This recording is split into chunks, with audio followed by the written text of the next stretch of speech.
Right. So today we're going to take a deep dive into this really fascinating case study Yeah. about reliable renovations. Mm-hmm. So this is a residential remodeling company, Mm-hmm. and they've kind of hit a rough patch. Yeah, they have. They've been around for a bit, Yeah. but things haven't been going their way lately. And we've got this stack of internal documents from them. We do. So we're going to kind of go through those. Mm-hmm. And really our goal is to figure out, like, what's a practical turnaround strategy, something that, like, anyone listening, even if you're not in construction, can use. Exactly. And I think what's so interesting about this case is that it shows how you can combine, like, cost cutting and making something really valuable. Right. It's not just about surviving, Yeah, you know? it's about thriving. Exactly. In a tough market. It's a great playbook, really, Mm-hmm. for any business facing a similar challenge. Yeah. All right, so let's jump in. Okay. We got to start with, like, understanding reliable renovations. Yeah. What's their situation? Yeah, so they've been around for about 8 years. Okay. They specialize in these kind of mid to large scale residential projects Got it. in the suburbs. All right, so they've got a niche. Yeah, they do. Okay. But they've been having some struggles, shrinking profits, Oh, yeah? labor shortages, some hiccups in their operations. Yeah. And their marketing is not great. Okay. And there's a ton of competition. Sounds familiar for a lot of businesses. Absolutely. Okay. They have a good reputation, though. Good. And a pretty loyal customer base. About 70% of their projects come from referrals. Okay, so that's great. They've got some problems. They're struggling with profitability. So how did they start to get a handle on things? Yeah, so they didn't just, like, start making random changes. Okay. They were very systematic about it, Right. starting with a really deep assessment of what was going wrong. Okay. They did a SWOT analysis. Oh, a classic. Yeah. But for good reason. Yeah, you need to know your strengths, your weaknesses. Yeah, the opportunities and the threats. Right. Yeah. Okay, so what did their sweat tell them? Well, some of their strengths were their reputation, Right. which was well established. Right. Their loyal customer base, of course, from those referrals. Yeah. And their niche expertise. Okay. Because they focused on those larger, more complex renovations Right. that a lot of smaller contractors can't handle. Yeah. Okay, so that's a good starting point. Yeah, a solid foundation. Okay, what about weaknesses, though? Yeah, so their cost control wasn't great. Uh-oh. They were underbidding projects a lot just Okay. to stay competitive. To get the work. Exactly. And they had these constant delays from subcontractors. Oh, yeah. Those are tough. And their digital marketing was basically non-existent. Oh, that's a problem these days. It is. Yeah. Okay. So, Serious weaknesses there. yeah, you got to address those. Yeah. So how do you go from Yeah. knowing what's wrong to fixing it? So they took that SWOT analysis Okay. and went a step further and used it to develop a strategy. So, for example, one of their strengths was that reputation for high-quality work. Right, yeah. And one of their opportunities was the growing demand for eco-friendly homes. Oh, yeah. Like, that's perfect. Great. Put those two together. So they decided to offer these sustainable renovation packages Ooh, I like that. to appeal to those environmentally conscious homeowners, Yeah. especially with the tax incentives for eco-friendly upgrades. That's smart. All right. So that weakness with digital marketing, Yeah. I mean, you can't ignore that these days. No, definitely not. What do they do about that? Well, they knew it was a problem, Right. but they also knew that social media and online advertising could be a huge opportunity. Absolutely. So they decided to invest in SEO, Okay. launch some targeted Google ads, Mm-hmm.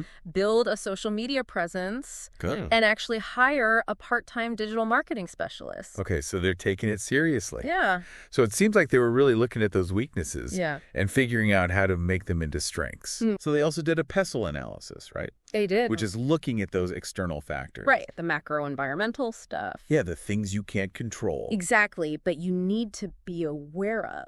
So what did their PESTLE reveal? Well, a few interesting things politically. Okay.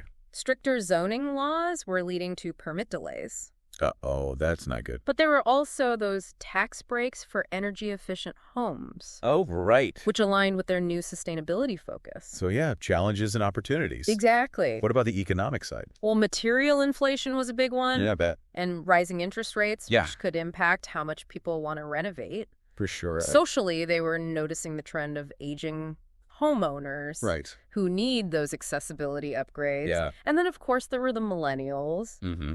who like to do DIY projects. Yeah, so they had to adapt to that as well. Exactly. Okay, so Porter's 5 forces. Yeah. That's all about the competition, right? Exactly. Understanding the competitive dynamics. So what did it tell them about their industry? It highlighted just how fierce the competition is. Yeah. I mean, large firms are undercutting prices. Right. Independent contractors are competing for smaller jobs. Right. So they were getting squeezed from both sides. So what about the power of buyers and suppliers? Well, homeowners have a lot of power Yeah, I guess they would. because they're price sensitive. Yeah. Plus, they have that DIY option. Right. And on the supplier side, material costs are super volatile. Okay. And they only had a few local suppliers to choose from. Right. So the suppliers had leverage. Yeah. So it sounds like they're getting squeezed Right. from every direction. Yeah, but the analysis also showed that it's tough for new companies to enter the market Okay. because of the high startup costs. So it's hard to get in. Yeah. But once you're in, You've got to be smart. yeah, you got to be smart to survive. Exactly. Okay. So then they did a value chain analysis, which is looking at their internal operations. Exactly. Figuring out where costs are leaking, Okay. where are the inefficiencies, Yeah. from like sourcing materials to managing projects to marketing and everything. Makes sense. Okay. So what did they find? Were there any surprises? Well, material costs were a whopping 40% of their expenses, Wow. and prices were fluctuating like crazy. It's scary. And then they found that delays from subcontractors were causing about 20% of their projects to run over schedule. Wow. So that's costing them time and money. Exactly. All right. So then they dug into their financials. They did a DuPont analysis. Okay. What's that? It helps you understand how you're using your assets Okay. to generate profit. Okay. So how are they doing? Well, their net profit margin was really low, Okay. only 5%, Oh, compared to the industry average of 10% to 15%. Coach. So why so low? Underbidding those projects, Yeah. and those high material costs were the biggest culprits. Makes sense. And they also found that their asset turnover was low. What does that mean? It means they weren't using their equipment as efficiently as they could, Okay. largely due to those subcontractor delays. So those delays aren't just hurting their timelines. Right. They're making the whole business less profitable You got it. because the equipment's just sitting there. Exactly. All right. So through this whole assessment phase, Yeah. they really identified some critical issues. 5 key issues. Okay. Hit me. Their costs were out of control. Okay. The operational delays were killing their efficiency. Mm-hmm. Their marketing was practically non-existent. Right. They had compliance risks, Wow. and their financial performance was lagging way behind the industry standards. Wow. Okay. So a lot on their plate. Yeah. But at least they knew what they were dealing with. Exactly. So they weren't just like guessing. Right. They were using these tools to really figure out what's going on. Yeah. Okay. So what's next? So next, we're going to look at how they went from assessment to developing a plan of action. Okay. So moving from what's wrong to what are we going to do about it? Exactly. All right. Well, we're going to get into all that nitty gritty of their turnaround strategy in part 2. Yeah, it's a good one. We'll be back in a moment. Okay. So last time we left off with reliable renovations. Mm-hmm. They've got these challenges. Yeah. They've done all this analysis. Yeah, they did their SWOT. PESTLE, Yeah. all that stuff. Yeah. And they're ready to move from like, okay, what's wrong Right. to what are we going to do about it? Exactly. Did they just jump into making changes? Well, they did, but Or was there more analysis? they used the TOW-WS matrix. Okay, the TOW-WS matrix. Yeah, so instead of just listing out strengths, weaknesses, opportunities, and threats like in the SWOT, Okay. it forces you to think about how to leverage your strengths to capitalize on opportunities. Okay. Use your strengths to counter threats. Right. Overcome weaknesses by taking advantage of opportunities. Yeah, okay. And minimize weaknesses to mitigate threats. I like that. So it makes it actionable. Exactly. Okay. So for reliable renovations, this meant like matching those strengths, weaknesses, opportunities, and threats. Yeah. Remember, they saw their reputation for high-quality work as a strength. Yeah, yeah. And that growing demand for eco-friendly homes as an opportunity. It was a perfect match. Exactly. Yeah. So the strategy was to offer these sustainable renovation packages yeah. to appeal to those environmentally conscious homeowners. Yeah. Especially with the tax incentives for eco-friendly upgrades. That makes a lot of sense. Right. So they're kind of positioning themselves as the leader Yeah. in sustainable renovations. Exactly. Which lets them charge a premium Mm-hmm. and appeal to a growing market. Yeah. Did you see what they did with their weaknesses, though? What about those pesky subcontractors? Yeah. So to address those delays, Mm-hmm. they decided to hire 2 in-house specialists, Okay. an electrician and a plumber. So that's pretty bold. It is. Yeah. But they crunched the numbers and they found that the long-term savings from less delays and better quality control outweigh the upfront costs of hiring those people. Right. Plus, by keeping those specialists busy with smaller jobs, they could bring in even more revenue.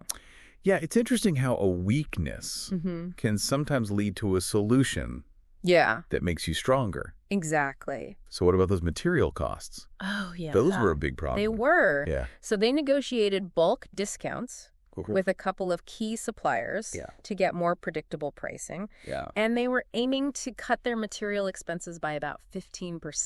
Okay, so controlling costs on one side, creating value on the other. Exactly. It's that hybrid didn't know strategy, that. cost leadership with differentiation. I like it. And they used the business model canvas to visualize all of this. Oh, the business model canvas, a classic. Yeah, it's a great tool. Yeah. So they used it to map out their entire business, Okay. starting with identifying key partners like those eco-friendly suppliers Right. and smart home tech vendors. Okay. Then they outlined their core activities, Mhm. like streamlining procurement Yeah. and training their staff on these new technologies. So they're making a blueprint. They are Yeah. for the new reliable renovations. I like. So what was their value proposition? Well, for cost leadership, Good. they decided to offer fixed price renovation bundles Okay. to attract price-sensitive customers. Makes sense. And then for differentiation, they would offer a 1-year warranty Okay. on all their work, eco-certified upgrades, Mm-hmm. and partner with tech companies to provide integrated smart home solutions. So something for everyone. Exactly. Yeah, from budget conscious to tech savvy. Right. Okay, so now they've got to reach these customers. Yeah. And their marketing was a mess. It was. What did they do about that? Well, they knew they had to revamp their website, Okay. make it SEO friendly, Mm-hmm. add a blog to share their expertise, Right. attract more traffic, and they also wanted to use social media ads Okay. to target specific customer segments, Yeah. like suburban families looking to upgrade their homes, Mhm. or older homeowners who need those aging-in-place modifications. Smart. Okay, so they're really covering their bases. Yeah, Did they find any other ways to cut costs? they did. Like with those subcontractors? Yeah, they came up with a plan Okay. to reduce their reliance on subcontractors by 30%. Wow, that's a lot. It is. Okay. Which would save them money Right. and give them more control over timelines. And quality. Exactly. And I know they were exploring new revenue streams. Didn't they mention something about virtual consultations? Oh, yeah, for DIYers. Yeah. It was a really clever way to tap into that millennial DIY trend, Yeah. generate some extra revenue, Yeah. and maybe even turn some of those DIYers into full-fledged renovation clients later on. I love that idea. Right. Okay, so what about Blue Ocean strategy? Oh, yeah.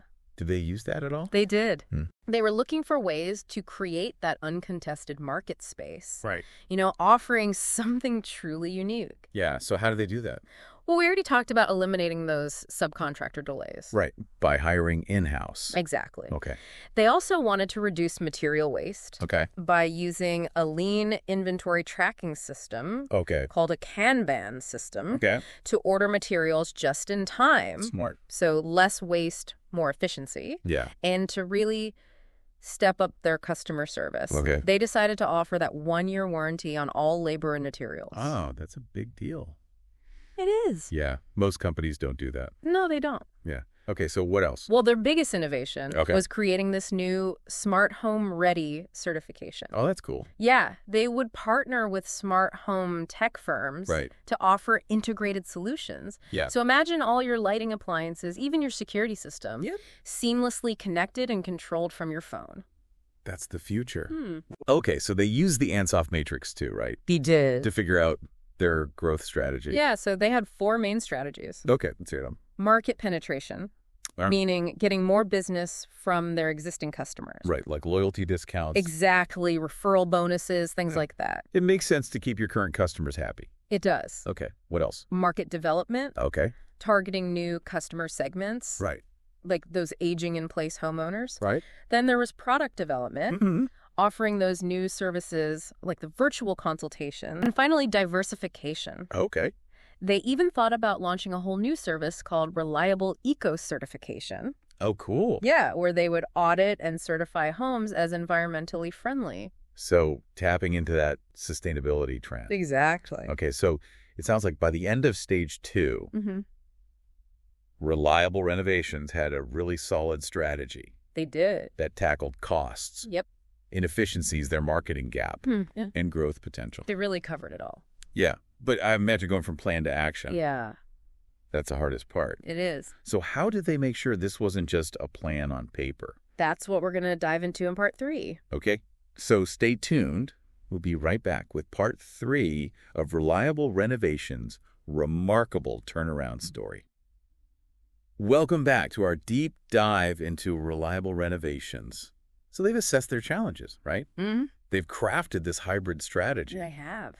But as we all know, having a great plan is just the beginning. That's right now comes the execution part. Right, making sure all that planning actually turns into results. Exactly. So how did they do it? Well, they used a really smart combination of management techniques. Okay. They started with Hoshin Kanri. Hoshin Kanri. Yeah, it's a framework for planning and execution, Okay. and it helps to align everyone's goals and actions. So like a top-down approach? Yeah, kind of like a waterfall of goals starting from the top and flowing down through the organization. Okay, so how did it work for them? So they set these ambitious annual goals. Okay. Like what? Yeah. Like increasing their net profit margin to 12%, Right. boosting online leads by 40%, Okay. and making sure 25% of their projects included sustainable elements. Okay, so big goals. Big goals. How did they make them happen? So that's the beauty of Hoshin Kanri. Yeah. They translated those big annual goals Okay. into smaller quarterly and monthly actions. Oh. And they assigned clear ownership Yep. and key performance indicators or KPIs for each step. So everyone knew what they needed to do. Exactly. No more ambiguity. Right. So, for example, in the first quarter, Right. the purchasing manager had to negotiate bulk pricing with 2 local suppliers Okay. to try and reduce material costs by 10%, Okay. while the HR manager focused on hiring that in-house electrician. Right, to get rid of those subcontractors. Exactly. Okay. I like it. So breaking those big goals down. Yeah, bite-sized pieces. So did they use any tools to clarify roles and responsibilities? Oh, yeah. They used a RACI matrix. A RACI matrix. Yeah, to figure out who's doing what, who's in charge, who needs to be kept informed. Right. So no confusion. Exactly. Okay. So what about those operational inefficiencies? Yeah, well, they used lean management principles to address those. Lean management. Okay. I've heard of that. Yeah, it's all about eliminating waste. Okay. So how did they actually use it? Well, they started with a Kaizen event. A Kaizen event. Yeah, in the first quarter, Right. they brought together a team from different departments Oh. to streamline their procurement process Oh. and inventory tracking. So they got everyone together in a room. They did. Yeah. They mapped out their existing process, Okay. identified bottlenecks, Right. and implemented that Kanban system for just-in-time ordering. So less wasted time and money. Exactly. Did they use lean anywhere else? Yeah, they also use the 5S methodology. The 5S. Yeah, so it's set in order to standardize, sustain, Oh, yeah. To organize their workspace. and their tool storage. No more hunting for that lost hammer. No more lost hammer. Okay, so those lean initiatives really paid off. They did. Yeah, how much did they improve? They reduced material waste by 20% Okay. and sped up equipment retrieval by 15%. That's huge. It is. So what about those new services? Oh, yeah. Like the renovation bundles Yeah. and the virtual consultations? Yeah, they used agile sprints for that. Agile sprints. Yeah, it's a project management approach that's really flexible. Okay. They worked in 2-week sprints Okay. to develop and test these new offerings. That's smart, especially when you're trying something new. Yeah, it's all about testing, learning, and refining. Did those new offerings work? They did. Yeah. The renovation bundles were a hit. Okay. They accounted for 30% of their revenue in the second quarter. Wow. And those virtual consultations had a 50% conversion rate. So half the people who did the virtual consultation Ended up hiring them. for a bigger project. Exactly. That's amazing. Yeah, they were doing really well. So they couldn't forget about risk, though, right? Of course not, especially in construction. Yeah. Things happen. They were very proactive about it. Okay. They used tools like Monte Carlo simulations. Okay, I've heard of those. Yeah, to model the impact of fluctuating material costs Right. on their project bids. So they were thinking about those what-ifs. Exactly. Okay. And based on those simulations, they actually added pricing buffers. Okay. So they could still make that 15% profit margin even if prices went up. Smart. Yeah, they didn't want to be caught off guard. So were there any other risks they addressed? Oh, yeah. They implemented a subcontractor scorecard. Okay. Yeah, to track performance. Okay. Things like on-time delivery, quality of work communication. Right. So no more working with those unreliable subcontractors. Exactly. Yeah, they're out. And they also did monthly legal audits. Okay. Legal audit. Yeah, to make sure they were complying with permits and insurance requirements. So they were really dotting their I's and crossing their T's. They were. So it sounds like they really turned their plan into action. They did. But how did they make sure it was all working? Well, that's where stage 4 comes in, monitoring and adapting. Right, because you can't just set it and forget it. Exactly. You got to track your progress. So how did they do that? They use the balanced scorecard. The balanced scorecard. Yeah, it helps you track performance across 4 key areas. Okay, what are they? Financial, customer, internal processes, and learning and growth. Okay, so they're looking at the whole picture. Exactly, not just the bottom line. What specific metrics were they tracking? Well, financially, they were still aiming for that 12% net profit margin. Okay. For customers, they wanted to improve their Net Promoter Score, or NPS. Right, that measures customer loyalty. From 30 to over 50. So a big jump. Yeah, they really wanted to improve customer satisfaction. Okay, what about internal processes and learning and growth? Well, for internal processes, they were monitoring how well they were sticking to project timelines. Okay. Their goal was 90% on-time completion. And for learning and growth, they wanted to make sure all their staff were trained on those new smart home technologies. So they were always looking to improve. Yeah, continuous improvement. But did they just collect all this data or did they actually use it? They definitely used it to make changes. Okay. If a metric was off track, they would investigate and adjust. Okay, so give me an example. Well, if the profit margin was slipping, Okay. they might reevaluate material costs, tweak their Kanban system, or adjust pricing based on those Monte Carlo simulations. Right, so they were always adapting. Exactly. And they used objectives and key results, or OKRs, right? They did. To stay focused on those big goals. Exactly. So one objective was to become the leader in sustainable renovations. Okay. And a key result for that was having 25% of projects include those eco-friendly upgrades. Right. And partnering with 3 green material suppliers. I love OKRs. They're so clear. They are. So what about the PDCA cycle? Oh, yeah, they use that too. Plan, Do, Check, Act. Exactly. Yeah. It's all about continuous improvement. So give me an example. Well, they might plan to reduce waste with their Kanban system. Okay. Implement it. Check the results, and then adjust based on what they learned. Right, so it's a cycle. It is. And they use that Net Promoter Score to get feedback from customers, right? They did. They followed up with any unhappy customers to try and resolve issues. Okay. Offered loyalty discounts to those who seemed neutral, and encouraged happy customers to refer new clients. So they really closed the loop. Yeah, they used customer feedback to get better. And those Monte Carlo simulations were helpful too, right? Yeah, they kept using them to model financial risks. Okay. And that subcontractor scorecard Yeah. helped them weed out the bad ones Yeah. and reward the good ones. So everyone had to step up their game. They did. So by using all these tools and adapting their approach, Reliable Renovations went from struggling to thriving. They became a resilient, adaptable organization. That's a great turnaround story. It is. So what's the biggest takeaway for our listeners? I think the biggest lesson is to be proactive. Okay. Don't wait until you're in a crisis to start analyzing your business, looking for ways to improve, and experimenting with new approaches. It's all about continuous learning and improvement. Exactly. Success isn't just about having a brilliant strategy. It's about putting it into action. It's about having the tools and the discipline to make it happen. And Reliable Renovations is proof that it's possible. They've gone from being reactive to proactive. They're a powerhouse now. They've really embraced this idea of continuous improvement. It's in their DNA now. And that's what I want our listeners to take away from this. Yeah, it's a powerful message. No matter what you're facing, no matter what goals you're chasing, there are tools and frameworks out there that can help. You don't have to reinvent the wheel. It's about finding what works for you, adapting it to your needs, and committing to that journey of growth. And it's a journey, it's not a destination. It's about always striving to be better. One step at a time. So as we wrap up this deep dive into Reliable Renovations, It's been an amazing journey. we encourage you to think about what resonated with you most. What really stood out? What's one action you can take this week? Just one thing. Inspired by what we've discussed, to bring more focus, more clarity, more effectiveness to your work or your life. Make it small, make it achievable, Pick one tool, one strategy, one small step. and make it happen. Remember, even the smallest actions can lead to incredible transformations. That's the beauty of it. And if you're looking for some expert guidance to navigate your own business transformation, remember, Acquisition Pro is the place to go for strategy and innovation. So, thank you for joining us on this deep dive into reliable renovations. It's been a pleasure sharing their story. And until next time, keep learning, keep growing, and keep striving for excellence.